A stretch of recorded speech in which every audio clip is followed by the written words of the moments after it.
Brought to you by Agilus Diagnostics.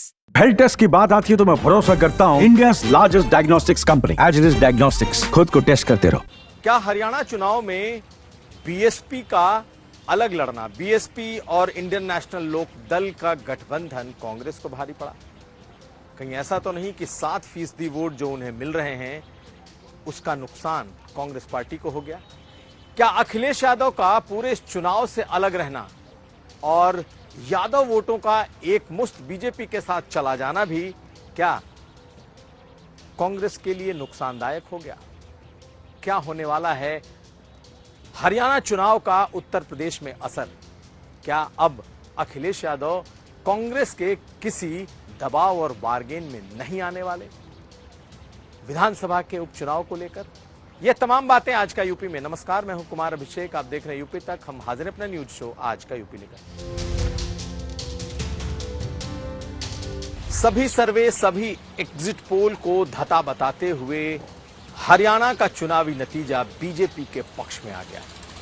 इतनी उम्मीद तो बीजेपी को भी नहीं थी कि बीजेपी कुछ ऐसा प्रदर्शन कर जाएगी, लेकिन हरियाणा चुनाव का आखिर उत्तर प्रदेश पर कौन सा असर होने जा रहा है? जी हां, बीजेपी के लिए ये बून इन डिस्गाइज जैसा है कि बीजेपी को तो अपनी छवि बदलने का मौका मिलेगा, लेकिन जो सबसे बड़ा फायदा सियासी तौर पर होने वाला है वो अखिलेश यादव पर कांग्रेस पार्टी लोकसभा चुनाव के बाद से ही दबाव बनाने की कोशिश कर रही थी। 10 विधानसभा के उपचुनाव हैं और कांग्रेस पार्टी लगातार 5 सीटें मांग रही थी। प्रदेश अध्यक्ष अजय राय तो कई मौकों पर ऑन रिकॉर्ड ये कह चुके थे कि समाजवादी पार्टी को 5 सीटें अपनी जीती हुई लड़नी चाहिए और 5 सीटें कांग्रेस पार्टी के लिए छोड़ देनी चाहिए। कांग्रेस यहीं तक नहीं रुकी थी। कांग्रेस पार्टी के उपाध्यक्ष तो मिल्कीपुर पहुंच गए और दावा कर दिया था कि मिल्कीपुर में भी कांग्रेस पार्टी को चुनाव लड़ना चाहिए। और बाकायदा उन्होंने जो हवाला दिया था वो महाराजगंज की लोकसभा के चुनाव का दिया था कि वहां पर सीट वो समाजवादी पार्टी की थी, लेकिन कांग्रेस लड़ी और जीतते जीतते रह गई। यानी कुल मिलाकर कांग्रेस पार्टी इतने कॉन्फिडेंस में थी लोकसभा चुनाव के बाद से कि उसे लग रहा था कि इस 10 विधानसभा के उपचुनाव में वो समाजवादी पार्टी और खासकर अखिलेश यादव पर अपना बड़ा दबाव बना ले जाएगी।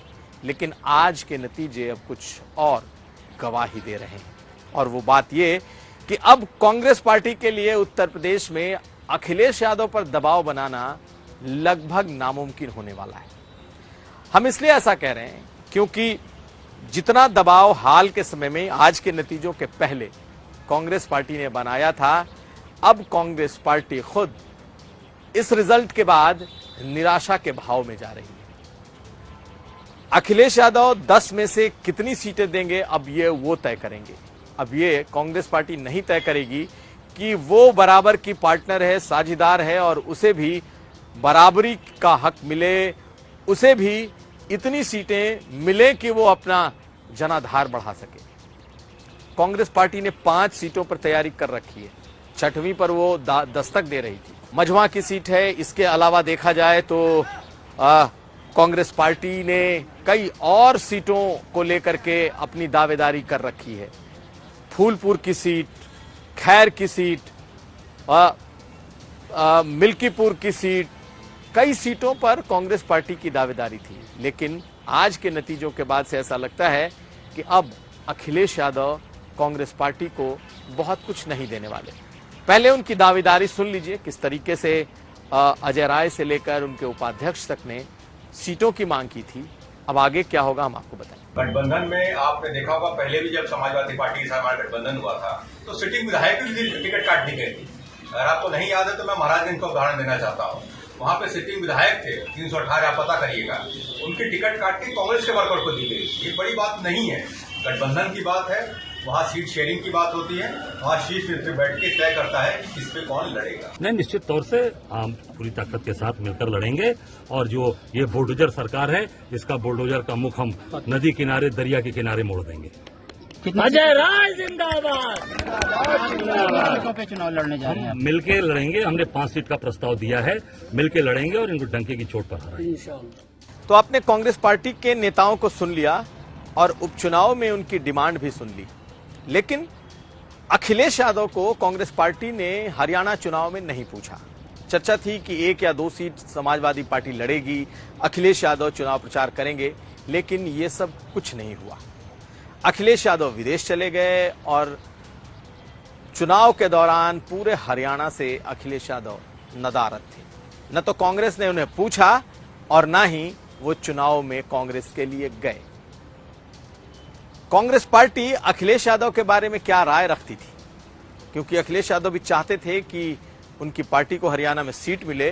तो दीपेंद्र हुड्डा ने क्या कहा था, आप सुन लीजिए किस तरीके से दीपेंद्र हुड्डा ने कहा था कि यहां तो अखिलेश यादव का कोई जनाधार ही नहीं है, इस पार्टी का कोई मतलब नहीं है। सुनिए क्या कहा था दीपेंद्र हुड्डा ने। समाजवादी पार्टी का हरियाणा में कोई जनाधार नहीं है।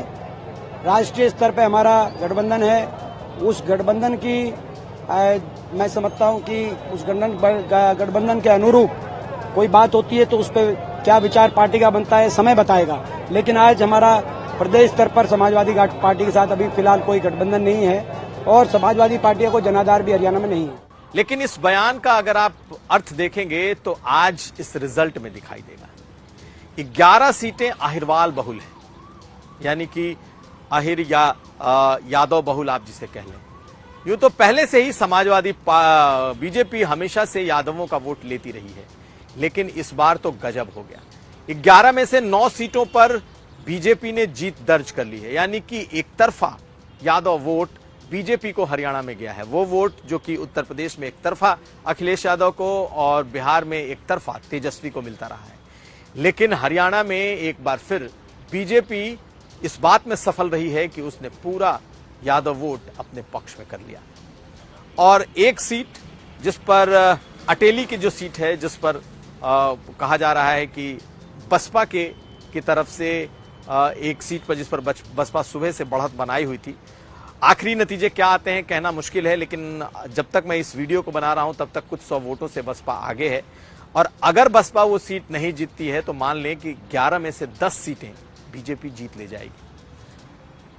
तो कांग्रेस पार्टी का अखिलेश यादव को छोड़ना कहीं भारी भूल तो नहीं हो गई। हो सकता है आने वाले समय में पार्टियां इसको एनालाइज करें, इसके बारे में चर्चा करें। और अब हम आपको बताने जा रहे हैं कि कैसे मायावती और उनका गठबंधन भी कांग्रेस के लिए मुश्किलों भरा साबित हो गया। मायावती ने आईएनएलडी के साथ, यानी कि ओम प्रकाश चौटाला की पार्टी के साथ गठबंधन किया था। मायावती को 2% वोट मिले हैं और इस गठबंधन के बारे में कहा जा रहा है कि लगभग 7% वोट इन्हें मिल रहा है। और मायावती का अलग लड़ना, आईएनएलडी और मायावती का 7% वोट, हालांकि कांग्रेस उसे पहले से अलग मान रही थी, लेकिन अगर बीजेपी के खिलाफ यूनाइटेड होकर नहीं लड़ सके तो उसने बीजेपी को जिता दिया। और इन 7% वोट की महत्ता इसी बात से समझिए कि कांग्रेस और बीजेपी के वोट लगभग बराबर आ रहे हैं, यानी कि दोनों को लगभग बराबर वोट मिले हैं और बीजेपी को 9-8 सीटें ज्यादा मिल रही हैं। ऐसी स्थिति में क्या सबों को साथ नहीं लेकर चलने का कांग्रेस का यह प्रयोग उसके लिए घातक साबित हुआ।